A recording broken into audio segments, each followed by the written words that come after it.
Hi you guys, welcome back. So today we're going to do a little bit of a quirky British Christmas. Ooh, I hear you cry. What could this entail?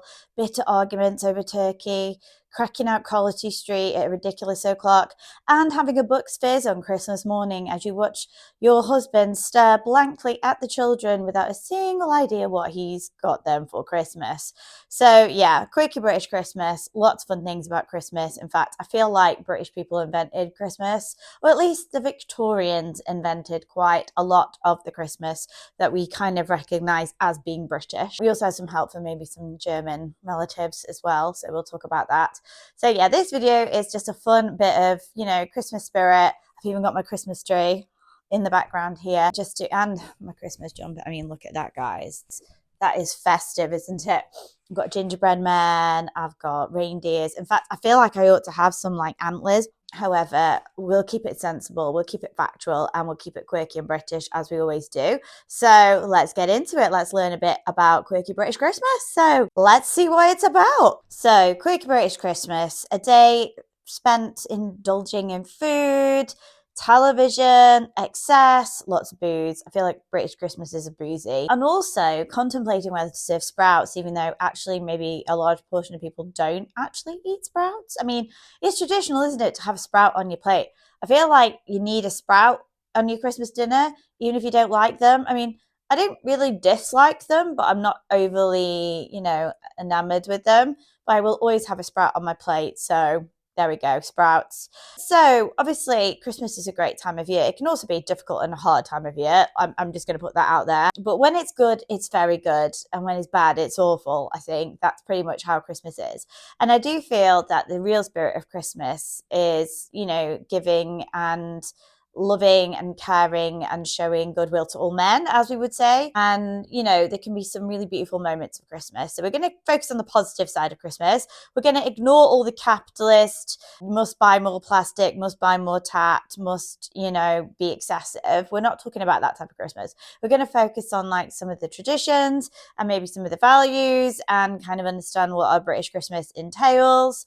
So we're going to start with maybe looking at the history of Christmas here in the UK. So for that, we need to realise that a long time ago here in Britain, we were all pagans and we celebrated Yule times, and that involved Winter Solstice. So the Winter Solstice was the darkest day of the year, or the shortest and longest day, or shortest day, longest night of the year. I got there eventually. So we live in the Northern Hemisphere in the UK, and it can be really grey and dark and miserable. And I mean, let's face it, 4 o'clock in January, it is, in December and January, it's pretty grim. So what we celebrate, or what's traditionally the pagan celebration, was that we were returning to light. We were returning to the days getting a fraction brighter and moving out. We'd survived the darkest day and we were moving back in to the light again. And obviously it was important to kind of be united and to celebrate and for communities to come together.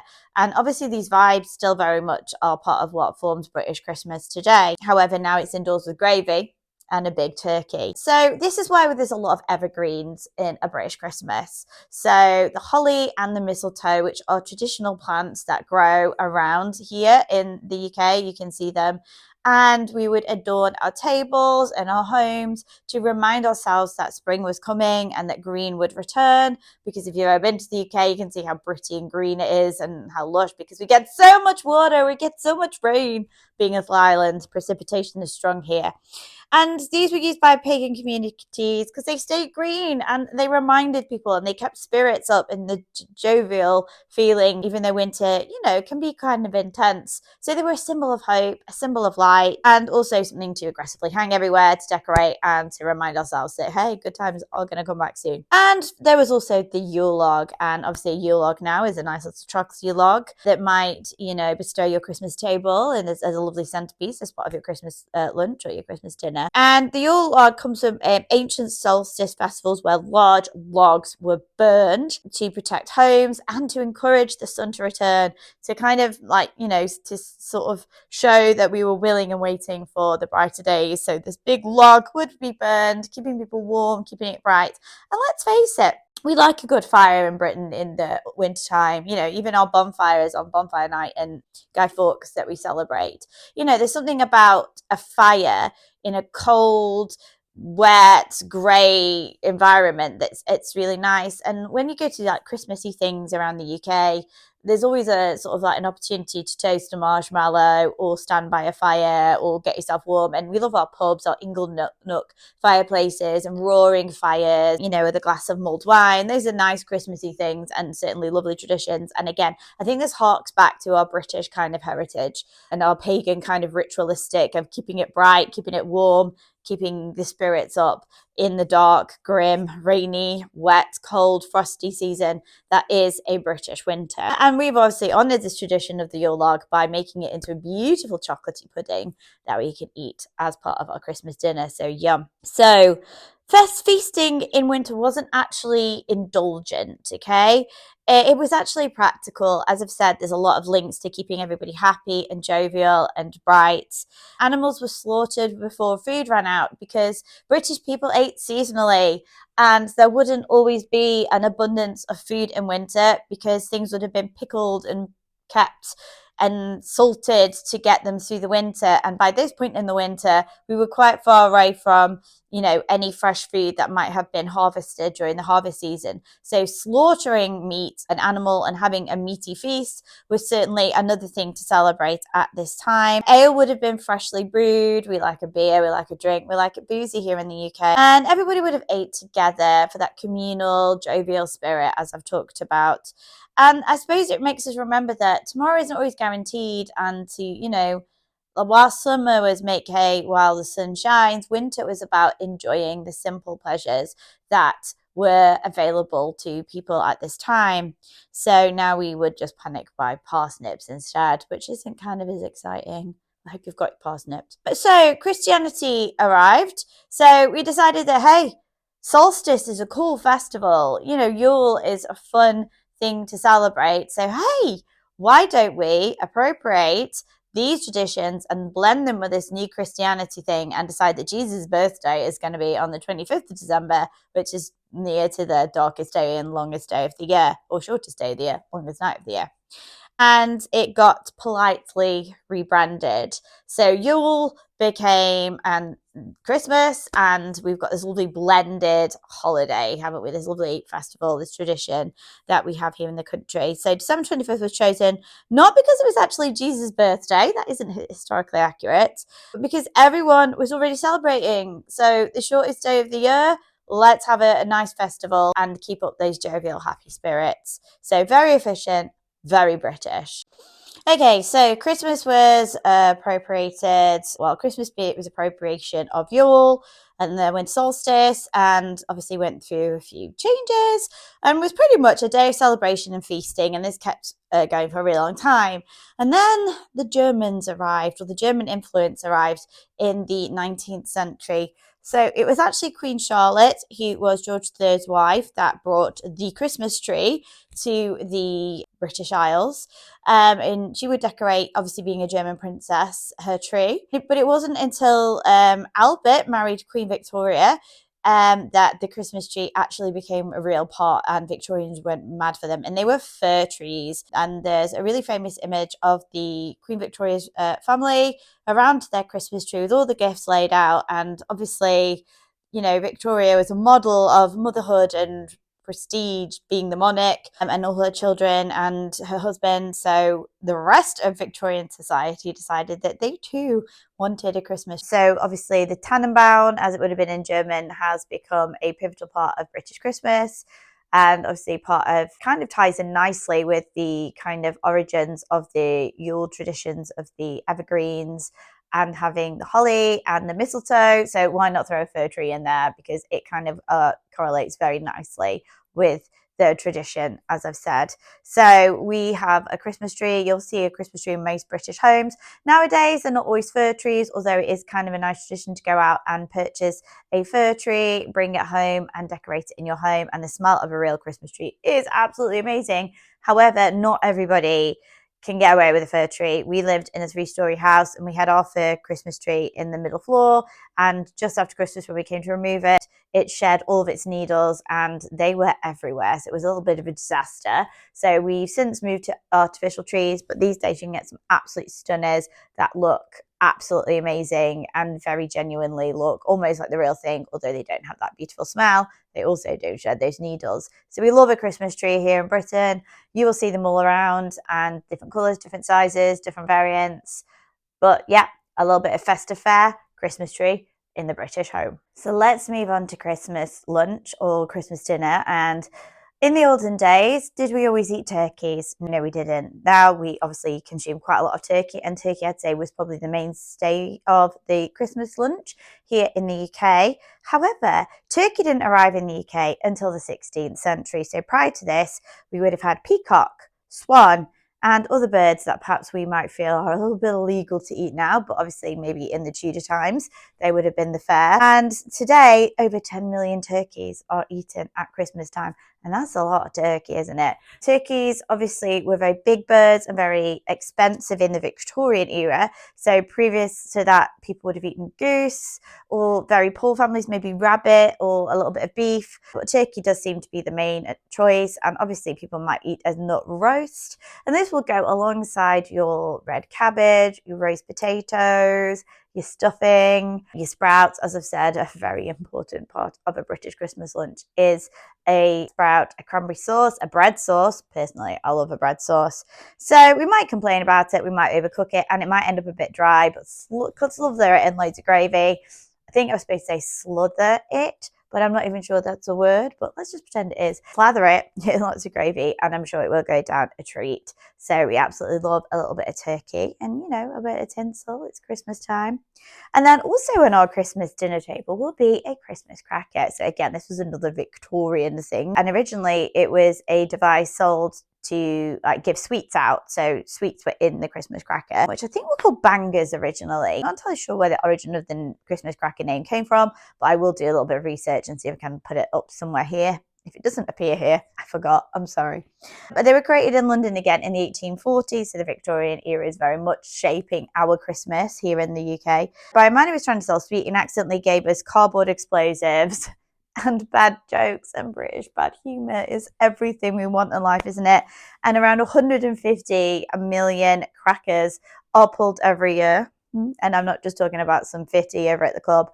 I'm actually talking about Christmas crackers, and we have Christmas crackers on our table and we get little gifts and things in it. I like it when you get the nice things, like sometimes you get really pointless things like, eyebrow tweezers or toenail clippers or but yeah, they're a fun part of the table, and obviously come with a joke. And who doesn't love a joke at Christmas, quite frankly? And none of them ever work properly, and you kind of pull it and it makes a loud popping sound, and out pop all your fare. And one person usually wins the cracker and they get the hat and the joke. And the paper crown inside of the cracker has actually no historical or cultural meaning whatsoever. But maybe it's where we can all feel like regal and royal at our own feast, at our own Christmas lunch. Maybe that's the thing behind it. We just we just want to wear them, don't we? We'd probably put them on the cat and the dog. We sit there, chortling away to ourselves as we consume more turkey, more mince pies, and more wine, wearing our lovely festive garb of Christmas hats. So absolutely great. Love that. And obviously a good pud. So Christmas pudding is the pudding of choice. Again, another Victorian kind of, well, maybe it's not so much Victorian, but kind of was refined during the Victorian era. And it actually does date back, Christmas pudding, to the medieval times. In England, it was basically meat, fruit, and spices boiled together. Now, meat as a meaning meant any type of food in the olden days. So I'm wondering whether it did actually contain meat or whether it just meant bits of spices and things like that. So yeah, that's a Christmas pudding. And also we'd have mincemeat inside of our mince pies. So a good filling to pastry ratio is always desirable. Now, I'm not overly a fan of sultanas and currants, but I will force down a mince pie because 'tis the season, and quite frankly it would be rude not to consume mince pies at Christmas time. And Christmas pudding I'm not a big fan of, but what I am a big fan of is the brandy sauce or the brandy butter. And I love it when you light your Christmas pudding with your brandy, and maybe you pop your 20p's in there, because that was another little tradition where you sort of get your 20p out, and you kind of win a prize. A weird Victorian tradition. Not explaining it very well, but hey, when have I ever explained anything well on this channel? Not very often. And then after our Christmas lunch or dinner, depending on what time of the day you have it, because you can have it as early as 12 o'clock, you can have it as late as 4 o'clock. It depends on what your family's kind of preferences are. There'll be a lot of copious amounts of TV. So let's have a little talk about British television and why this is a tradition also. So British televisions became a thing in the 1950s. Obviously, TV had been established a while before that. And we also know about the brilliant BBC, which is obviously the national TV channel that is kind of publicly funded here in the UK. So we've always had TV, but it wasn't until the 1950s, and again when Queen Elizabeth got coronated, that everybody in the UK scrambled to get television. So it became a country of TV watchers in the 1950s, and television ownership absolutely exploded, as I've said, during this era. And let's say that we have built a lot of our culture and tradition around British TV programs at Christmas. So variety shows, comedians, and Christmas specials often feature on British television on Christmas Eve and Christmas Day and Boxing Day. And Christmas Day specials can really pull in quite a punch. Historically, things like comedy series like Only Fools and Horses, Gavin and Stacey was last year's big one, have been the big TV things that have pulled loads of audience in. And some of these audiences were about 25 million back in the day. So we would all be consuming our food and our chockies, but also watching our Christmas television as well. And Christmas films would be on, and Christmas services. So there might be live carols from kings and things like that. So British people like television at Christmas. I mean, it's on in the background as we sit there snoozing after our very heavy turkey. And another big tradition that also encompasses being on television is the royal family's speech. Now, previously, for a very large proportion of life, it was the Queen's speech. So it is now the King's speech. So that's been for the last 3 years, I think. That is the speech that, we are listening to. But for, over half a century, it was the Queen's speech. And the first monarch's speech was broadcast in 1932. And originally, it was on the radio to reassure the nation that everything was fine and to reflect on the year that we'd had and of the times we've been through. And actually, this still remains the tone. It can be quite comforting to see the monarch. And not everybody wants to be a royalist. Not everybody in the UK is a fan of monarchy, just like maybe in other parts of the world, you might be surprised to find. But actually, it is kind of reassuring. And, as an accolade to Queen Elizabeth, she was a really big part of our culture for a very long time, and it helped to keep the country united and stable in perhaps ways that we might not see again. So I do quite like this idea of the monarchy making a speech, or the monarch making a speech. So Christmas is a strange blend of pagan rituals, Victorian branding, mild inconvenience, I'd say, whilst we consume crumbling mince pies all over the place. And honestly, I don't think we change a thing. British Christmas is absolutely amazing. And other Christmas traditions that have been, it used to be really important to have the Christmas number one and what Christmas song would be number one. And, there's some classic Christmas songs. I mean, I'm a fan of Mistletoe and Wine by Sir Cliff.